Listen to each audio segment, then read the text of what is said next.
Astagfirullah.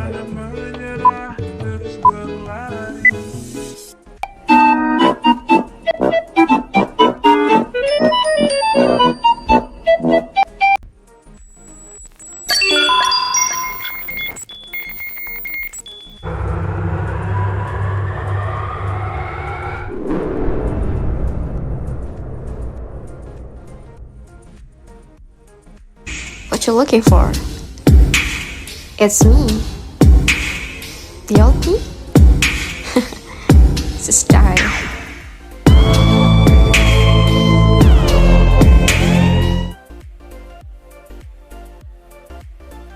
Assalamualaikum warahmatullahi wabarakatuh. Perkenalkan, saya Nadia Wilasara dengan NIM 30323008. Saya mahasiswi UIN Kyai Haji Abdul Rahman Wahid Pekalongan, Fakultas Usuluddin Adab dan Dakwah dari Prodi Tasawuf dan Psikoterapi kelas B.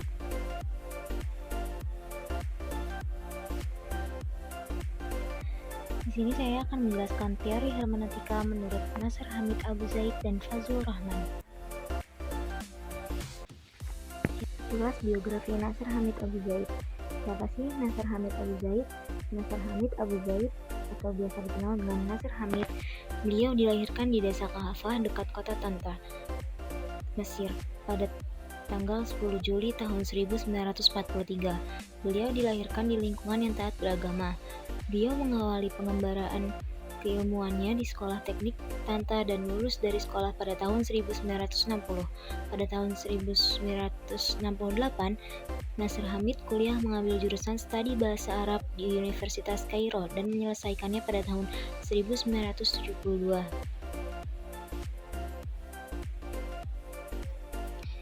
Hermeneutika Nasr Hamid Abu Zaid. Abu Zaid berusaha mengaitkan persoalan penafsiran dengan hermeneutika. Dalam penafsirannya, beliau menyinggung dua aktivitas penafsiran pada teks, yaitu pembacaan tendensius dan pembacaan terikat, atau ideologisasi, yang artinya teks selalu terikat dengan data-data kebahasaan dan selalu sesuai dengan ideologi yang dianut oleh penafsir, sehingga hal ini harus ditinggalkan dalam proses interpretasi, kemudian melahirkan pemikiran baru yang dikenal dengan hermeneutika humanistik, yaitu hermeneutika yang mengembalikan teks-teks keagamaan kepada aktor manusia. Selanjutnya ada teori hermeneutika menurut Nasr Hamid Abu Zaid, yaitu respon terhadap tradisi penafsiran teks klasik yang mengabaikan eksistensi penafsir. Teori ini bersifat objektif historis dari teks, yaitu proses penafsiran dan kegiatan pengetahuan selalu ditujukan untuk mengungkapkan berbagai kenyataan yang memiliki keberadaan objektif di luar horizon subjek pembacaan. Apabila horizon pembaca membatasi sudut pandangnya, maka data-data teks tersebut tidak berposisi sebagai penerima pasif terhadap orientasi subjek yang mengetahui, sehingga pembacaan dan aktivitas intelektual yang benar pada umumnya harus didasarkan pada dialektika kreatif antara subjek dan objek. Hubungan ini menghasilkan interpretasi baik pada level pengkajian teks maupun terhadap fenomena. Hermeneutika yang bersifat objektif historis merupakan bentuk kritik terhadap pembacaan tendensius atau Darwin, sementara ideologisasi dihasilkan dari kecenderungan subjektif oportunistik dan telah menguburkan sudut objektif teks dan historisitas teks, dan bentuk kritik terhadap kecenderungan positivistik formalistik yang menyembunyikan orientasi ideologis di bawah jargon objektif ilmiah, sehingga dapat dipahami Nasr Hamid Abu Zaid dalam menafsirkan teks bersifat dekonstruktif dengan menempatkan teks terpisah dari pengarangnya. Peran pemaknaan secara mutlak diserahkan pada pembaca teks atau reader consent. Dengan segala aspek sosial dan latar belakang historisnya, salah satu karakteristik tipikal dari pengaruh sosio-kultural terhadap karakteristik Al-Quran bahwasanya dalam proses pembentukan teks Al-Quran tidak bisa keluar dari kerangka kebudayaan bangsa Arab saat itu. Misalnya, pengaruh teks syair bangsa Arab. Karakter dan corak suatu teks akan menggambarkan dan merefleksikan struktur budaya, bunyah as-saqafah, dan alam pemikiran, state of mind, di mana ruang dan waktu teks tersebut dibentuk. Hermeneutika Abu Zaid adalah sebuah metodologi yang mengungkap makna asli Al-Quran dan kemudian akan melahirkan sebuah pesan utama.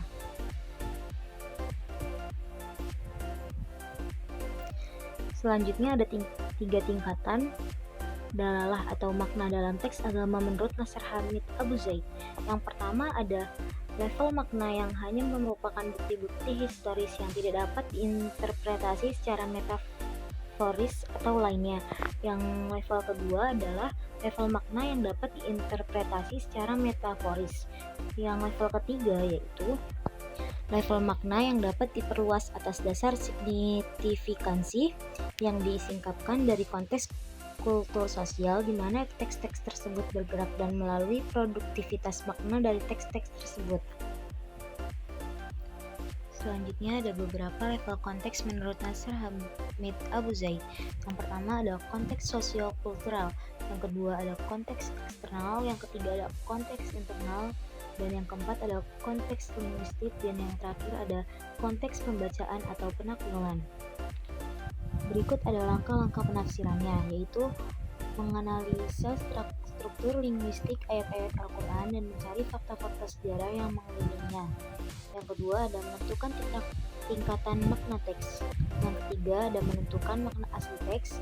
Yang keempat ada menentukan makna signifikansi. Dan yang terakhir ada mengkontekstualisasikan makna historis dengan berpijak pada makna yang tidak terkatakan.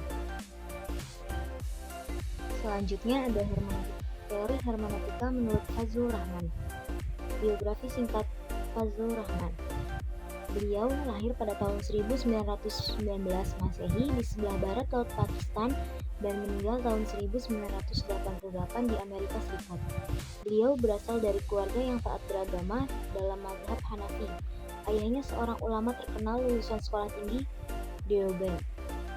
Tahun 1946, beliau melanjutkan studi doktoralnya ke Oxford University di Inggris dan berhasil meraih gelar doktor filsafat pada tahun 1951. Setelah itu, beliau mengajar selama beberapa tahun di Durham University, Inggris. Kemudian Institute of Islamic Study, McGill University, Kanada, di mana beliau menjabat sebagai Associate Professor of Philosophy. Dan pada awal tahun 60-an, beliau kembali ke Pakistan dan menjabat selama beberapa waktu sebagai salah seorang staf senior pada Institute of Islamic Research. Beliau lama hidup di Amerika setelah diusir dari negara asalnya Pakistan karena dianggap melawan arus dengan pemikiran-pemikiran yang dianggap liberal. Teori hermeneutika Fazlur Rahman, yakni double movement atau gerak ganda. Ia mendasarkan hermeneutikanya pada konsepsi teoritik bahwa yang dicari dan diaplikasikan dari Al-Quran untuk manusia adalah bukan pada kandungan makna literalnya, tetapi lebih pada konsepsi pandangan dunianya, atau Weltanschauung, yang menekankan perlunya tujuan atau ideal moral atau etika Al-Quran karena pada dasarnya semangat dasar diturunkan Al-Quran adalah semangat moral. Selanjutnya ada dua gerakan dalam metode hermeneutika double movement. Yang pertama yaitu berangkat dari situasi sekarang menuju ke situasi masa Al-Quran, diturunkan, dan gerakan kedua kembali lagi, yakni dari situasi masa Al-Quran diturunkan menuju masa kekini. Yang ini akan mengandaikan progresivitas pewahyuan baik itu dalam bentuk tahmil atau menerima dan melanjutkan, tahrim melarang keberadaannya, dan takyur menerima dan merekonstruksi tradisi.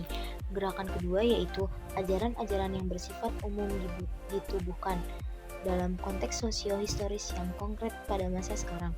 Ini sekali lagi memerlukan kajian yang cermat atas situasi sekarang dan analisis berbagai unsur-unsur komponennya, sehingga kita bisa menilai situasi sekarang dan mengubah kondisi yang sekarang sejauh diperlukan, dan menentukan prioritas-prioritas baru untuk bisa mengimplementasikan nilai-nilai Al-Quran secara baru pula.